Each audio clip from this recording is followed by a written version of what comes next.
আপনার জানবার বিষয়, আপনি ভিতরে ঢুকবেন কেন? $48 বিলিয়ন থেকে এখন মনে হয় $13 বিলিয়ন। কে বললো আপনাকে 13 বিলিয়ন? কোন নিউজে বলছে? আমাদের কাছে হিসাব আছে। আপনাদের সময় রেকর্ড ছিল এখন সেটা অনেক কমে এসেছে।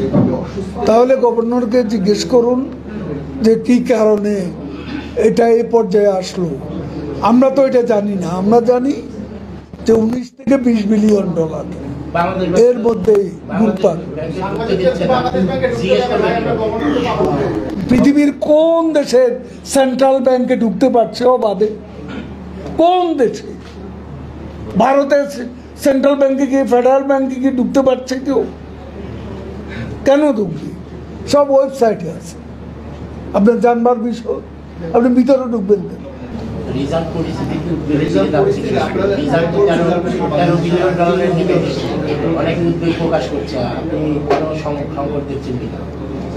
কয় বিলিয়ন ডলার নিয়ে আমরা স্বাধীনতার পর যাত্রা শুরু করেছি। ছিল ডলার, ছিল আমাদের। বিএনপি কয় বিলিয়ন ডলার হয়ে গেছে? 3+। তাহলে এখন 19-20 আছে, এটি কম নাকি? আরো বাড়তেও পারে, কারণ আমাদের রপ্তানি, এখন আমাদের রপ্তানি আয় বাড়ছে, আমাদের রেমিটেন্সও বাড়ছে।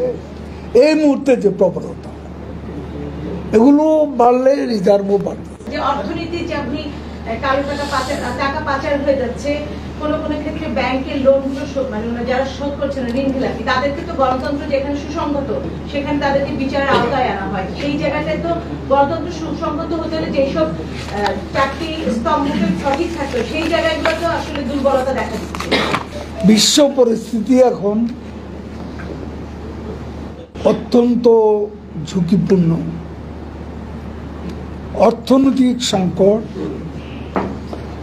যুদ্ধজনিত কারণে আজকে মধ্যপ্রাচ্য, সুদান, ইউক্রেন, আমাদের প্রতিবেশী দেশ মিয়ানমার, সেখানে এথনিক কমিউনিটির সাথে সামরিক সরকারের সেখানে প্রায়শই তাদের মধ্যে কনফ্লিক্ট হচ্ছে, যুদ্ধ হচ্ছে। এই পরিস্থিতিতে টিকে থাকাটাই কঠিন। অর্থনীতির ব্যাপারটা খুবই জটিল বিষয়।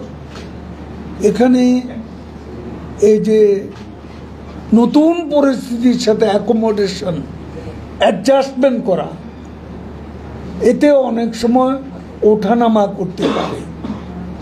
তো সেটা স্থিতিতেও আসবে। এই ওঠানামা করার মধ্য দিয়ে আন্তরিকভাবে যদি সরকার সচেষ্ট হয়, তাহলে এই পরিস্থিতির মধ্যে অ্যাকোমোডেট করার মতো পরিস্থিতি আমরা সৃষ্টি করতে পারি। এবং সে ব্যাপারে আমাদের চেষ্টার, সরকারের চেষ্টা, বিশেষ করে প্রধানমন্ত্রী শেখ হাসিনা এই কাজগুলো প্রতিনিয়তই তিনি করে যাচ্ছেন সংশ্লিষ্ট সবাইকে নিয়ে। বিশ্ব যখন এই পরিস্থিতি আছে, আপনারাই বলছেন, সেই ক্ষেত্রে একসাথে একেবারে $60 বৃদ্ধি ডলারের দাম, সেই প্রভাব কি আমাদের যে নিত্য প্রয়োজনীয় জিনিস বা আমাদের যে সাধারণ মানুষ যে করছে, এই বিষয়ে আপনি কি বলবেন?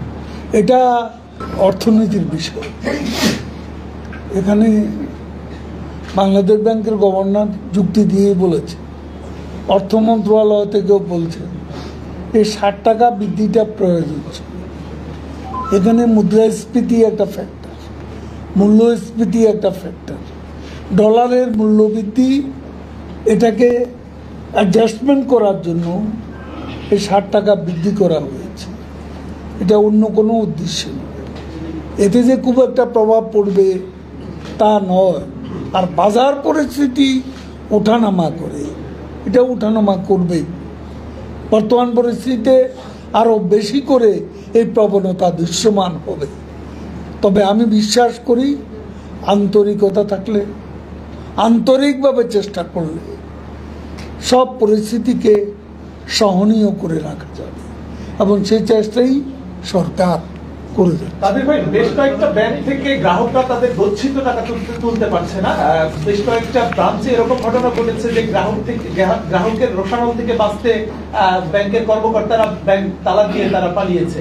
এটি কি আসলে সরকারকে বিব্রত পরিস্থিতি ফেলানোর কোনো ষড়যন্ত্র, নাকি আসলে অর্থনৈতিক নাজুক অবস্থার এটা? আমি একটা কথা বলি, কিছু কিছু বিষয় আছে, আমি সামগ্রিকভাবে অর্থনীতির উপরে এবং সংকটের বিষয়ে বক্তব্য রেখেছি as general secretary of Awami League, কিন্তু স্পেসিফিক কোনো বিষয় কোনো মন্ত্রণালয়ের এটা আমি জানিও না যে কী হয়েছে।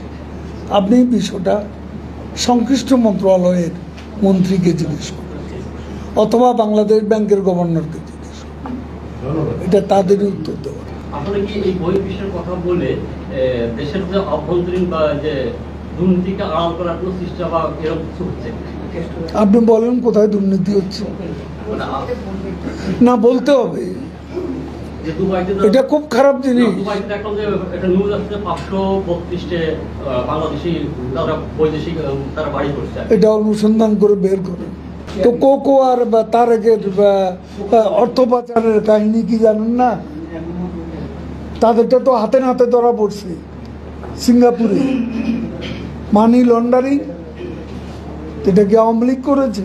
আপনারা তো বিচারও করেছেন, এখন যারা করছে মানে তাদের মানি লন্ডারিং এখন তারা করছে কেউ রেহাই পাবে, দুর্নীতি করলে কারো রেহাই হবে না। প্রধানমন্ত্রী এই ব্যাপারে শূন্য সহিষ্ণুতা। বিএনপি ভারত বিরোধিতার বিষয়টি তারা পুনর্বিবেচনা করে দেখছে, বিরোধিতা না করে মধ্যপন্থা অবলম্বন করা যায় কি না।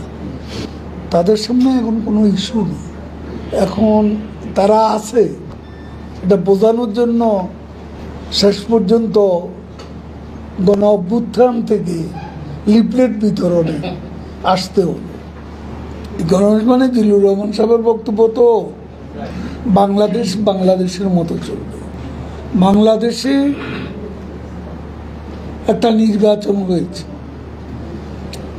বিএনপি নির্বাচনে নেই, সেটা অনেকেরই আজকে মেনে নেওয়া কঠিন।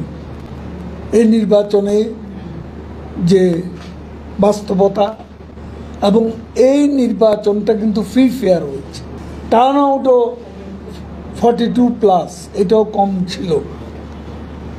তা এখন গণতন্ত্রের ঘাটতি কোথায়? সংসদ আছে, সংসদ চলছে, সংসদে বিরোধী দল সরকারের সমালোচনা করছে, আমরা তো কারো মুখ বন্ধ করে দিয়েছি। বাইরেও যারা সংসদে নেই, বিএনপিও যখন যা করছে ফ্রি স্টাইল বক্তব্য দিচ্ছে, তারপর তারা আজকে একের পর এক সমাবেশও করে দিচ্ছে। 28 অক্টোবর যা করে গিয়েছিল, নির্বাচন বয়কটের পর তাদের উপর দমন নিপীড়ন যেটাকে বলে সেটা তো হয়নি। আজকে অনেক দেশে গণতন্ত্রের দাবি আছে, বিশ্বের বহু নামি দামি দেশে মানবাধিকারের তারা প্রবক্তা, গণতন্ত্রের প্রবক্তা। তারা যে রিসেন্টলি এই ইলেকশনের পরও বয়কট করার পরও তাদের কোনো সভা সমাবেশে যেখানেই তারা করতে চেয়েছে তারা সভা সমাবেশ করতে পারছে বিনা বাধা। আমরা তো কোনো প্রকার হস্তক্ষেপ, দমন নিপীড়ন যেগুলো তাদের মুখের ভাষা, এগুলো তো বাস্তবে নেই।